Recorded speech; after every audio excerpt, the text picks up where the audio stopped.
In the House of Assembly, somebody raised the motion for the breakup of Nigeria. But surprisingly, they pretend as if they didn't hear it, and somebody called their attention and they keep on denying it. I want you to watch the video and see how far Nigeria have deteriorated. When we are saying that Nigeria is going to break up very soon, people think it's a joke. The agitation is no longer in the street. It has gone into the House of Assembly. Let us watch. I don't know who moved a motion yesterday on the floor asking for division. There wasn't any motion taken like that. There wasn't. There wasn't. I said there wasn't any motion on that, and I insist there wasn't any motion like that. No. Please. You see, if he has nobody, and you can go and take the clip again. I say nobody moved a motion on the floor here yesterday for division. So you are trying to mislead the House, and don't mislead the House. You are a leader. No. I beg of you, Mr. Chairman. No, you are trying to mislead the House. Please, you do not have the floor. Please, control yourself. Control yourself. I say control yourself. There wasn't a motion on the. I said there wasn't a motion, and I insist there wasn't a motion for division. 2.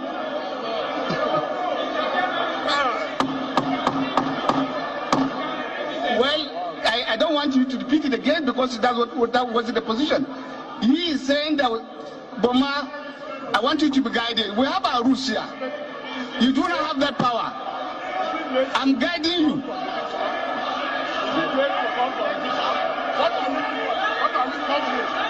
Thank you. Well, I want to. I am not saying I'm not about the division. If the point reaches for that.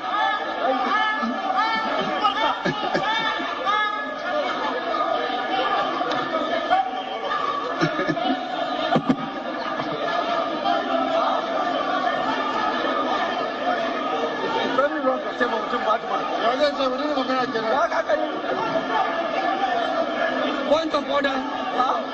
You got somebody bad man? Point of order.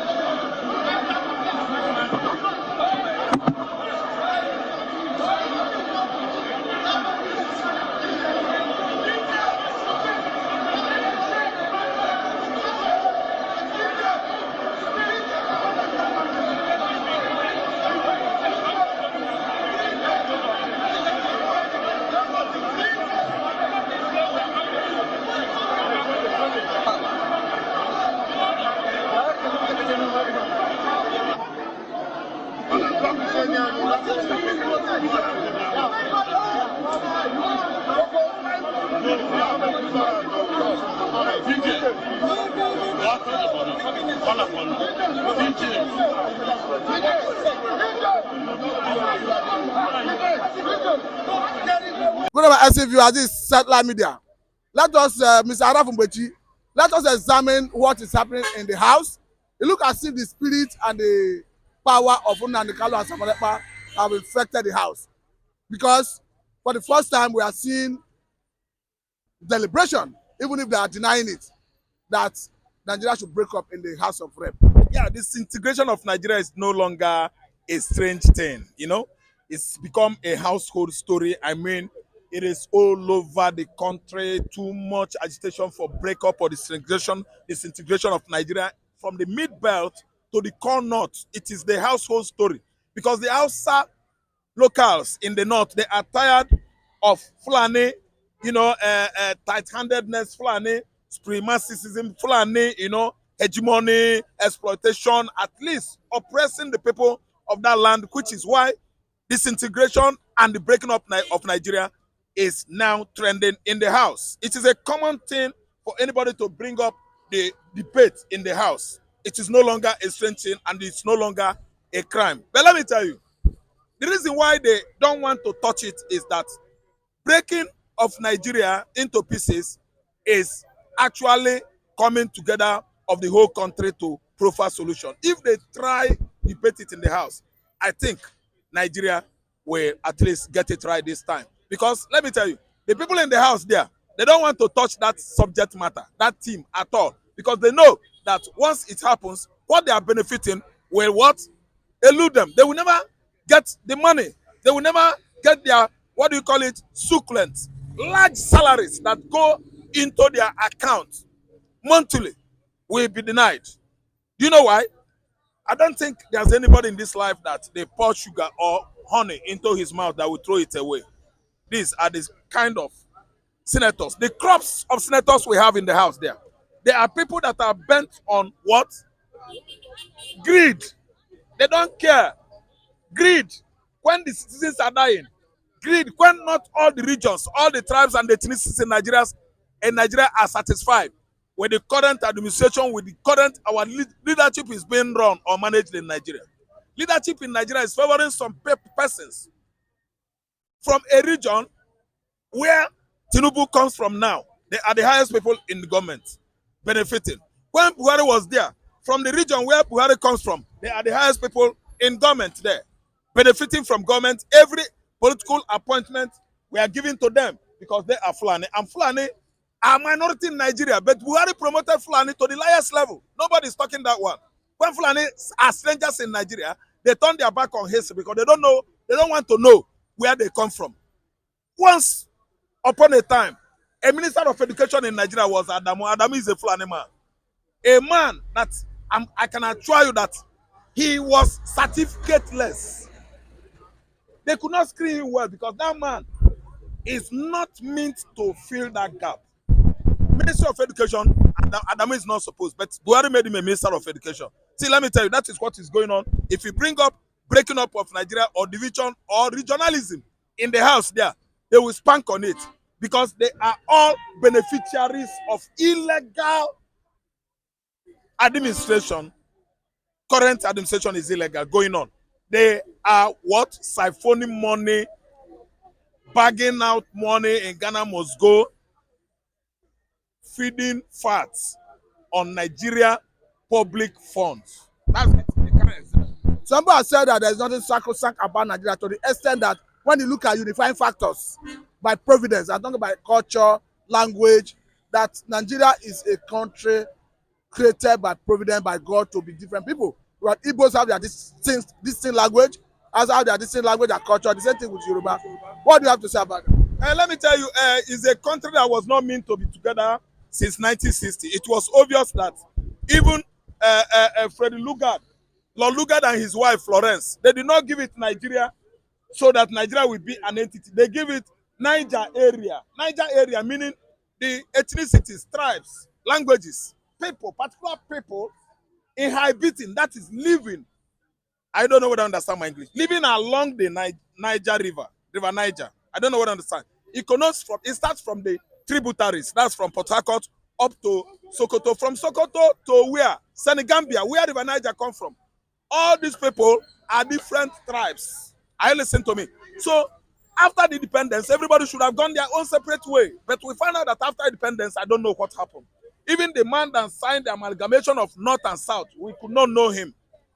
He is Freddie Lugard, a British man. But who is the Nigerian man that presided over it as a witness? Who are they? Can you give me one name?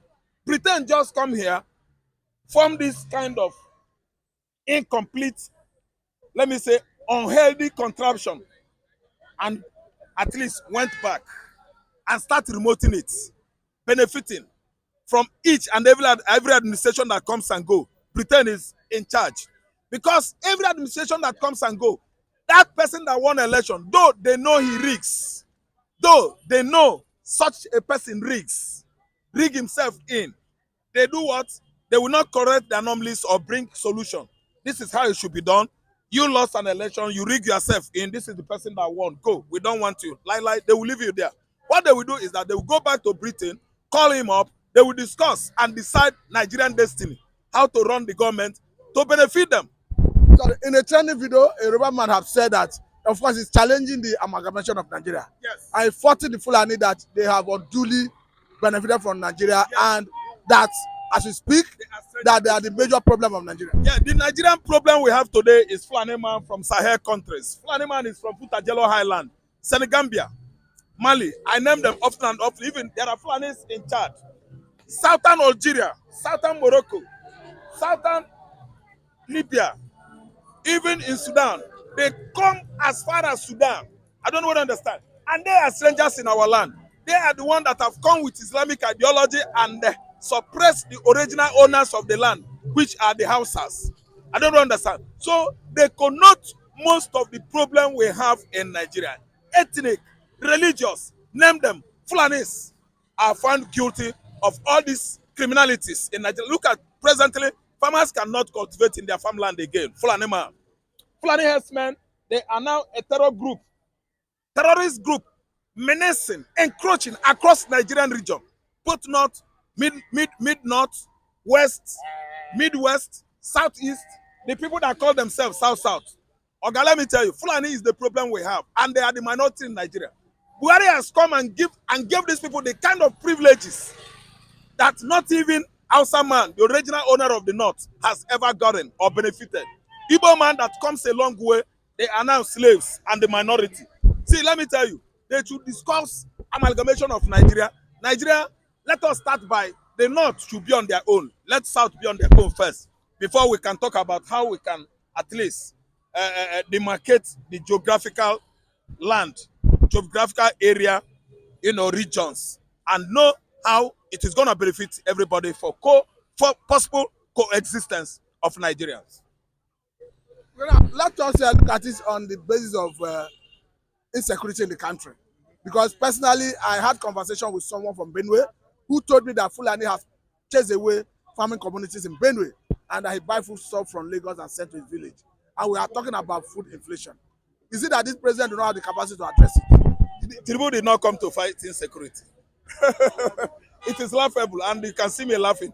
Tinubu did not come to fight insecurity. It started even from last year. Tinubu comes from Ghana must go to Ghana must go. If you make noise, Tinubu will give you Ghana must go. Tinubu has virtually settled every canal in his cabinets. Nobody is talking about insecurity anymore. Oga, go to North today. They are paying tolls to bandits to go to farmland. Benue farmers has been what? Relocated to another region. A border between Ebonyi and Benue.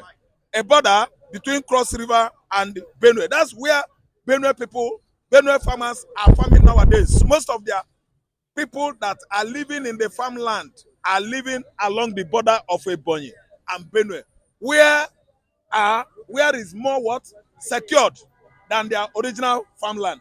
The whole farmland in Benue State have been taken by terrorists, Fulani terrorists. That is Fulani herdsmen. And nobody in this administration is talking about what Fulani herdsmen are doing in the mid-belt. Not only Benue, from Plateau, Taraba, Niger State, Kogi, and although it's very talking in Kogi. In Benue State, mostly, I don't understand. They are not discussing about insecurity anymore because this administration, as far as I'm concerned, is not security-driven. They are after money. Share money. Buy private jets. Go and buy it. Okay, we go there and buy it. 20 billion. Okay, we write 35 billion. Pocketing 15 billion. It is a transactional government. It's not a government that's after your security. You and I. What is going on along the Ibadan Express? Don't you see it? And some people have said that. Okay, sorry. Some people have said that this is why the agitation for sovereign state of Biafra refused to cease. Okay, the agitation of sovereign state of Biafra we are talking about has come long time ago. We are not seeing ourselves as part of Nigeria anymore. What I'm trying to, educate people here is security. How concernless Nigerian government currently is about security of you and I. Okay? Early this year, do you know how many Oba in Yoruba land that lost their land? Afenifere talk for where? Is Afenifere talking again? Okay, nobody again is talking about insecurity going on in Yoruba land. Many Obas have been killed. Nobody can even accuse IPOB or Igbo man of protesting and go and kill Oba there. They know that those people are Fulani. See, they don't want to talk. Awala watiwantiwa. Yes. Because it's not Igbo man. You understand Yoruba? Yes. Is it Awala watiwantiwa? Watiwantiwa na we now. Now our land we dey. So if an IPOB made mistake and slap somebody like that, a slump, they say no Oba. Wow. There will be smoke of war everywhere. War. What happened in 1966? Repetition. Fulani carry gun, go there, kill Oba for nothing. What are those Oba? What did they do? What did the Oba in Ekiti do? What did the Oba in Ilorin do? Who are the Fulanis? They are the Okada riders all over Lagos, everywhere in Southwest. They are in Ogun State, controlling the Okada garage everywhere, and nobody's doing anything. Ordinary protests in the Southwest. Igbo man want kill everybody. Ononuga, Obi is the one instigating the protest self. Fulani, also let us divert our attention to what actually orchestrated the pogrom, the revolution, bloody revolution of 1966. It has come again. Igbo, they don't start. For nothing. Ononuga should be called to order. Ononuga must go to court and make sure that justice is done. False accusation of the Igbos when the protest was actually accumulating. I mean the cloud of protests. False accusation of Obi, Peter Greg Obi, when it was obvious cloud of protests was emerging, you know, from all corners of the country. Ononuga forcefully accused the Igbos of what they did not do. Ononuga should be called to order. So what I'm trying to say is that, Matthew, let us turn our back on the sensitivity of this current administration where security is. They don't have that kind of sensitization. That everybody in Lagos, anywhere in Southeast, Southwest, are sleeping with their one eye. Only one eye closed. Are you listening to me? Nobody is secured anymore in Nigeria. Look at Abuja, Okene Road, Abuja, Kogi, Abuja. What do you call Okene Road? This there's another popular Abuja road from Abo. I don't know where to understand. Very, very dangerous. Soludo, as governor of Anambra State, his convoy was attacked. His in-law kidnapped after wedding at Abuja, FCT. August, some were killed. A governor convoy. What are you talking about? Who are you, an ordinary Nigerian? You want to navigate from here, Lagos, Ibadan Express, Ore, Bini, Delta, Onitsha Bridge, Oga, you on your own. Oh. God is the one watching over you. Our highways, both coastal, the new one, the old one, are insecure. They are under the what? Mercy of the bandits, the Fulani herdsmen, and other criminals. Thank you very much, Mr. Arafumuchi. I think this is a good place to let it go.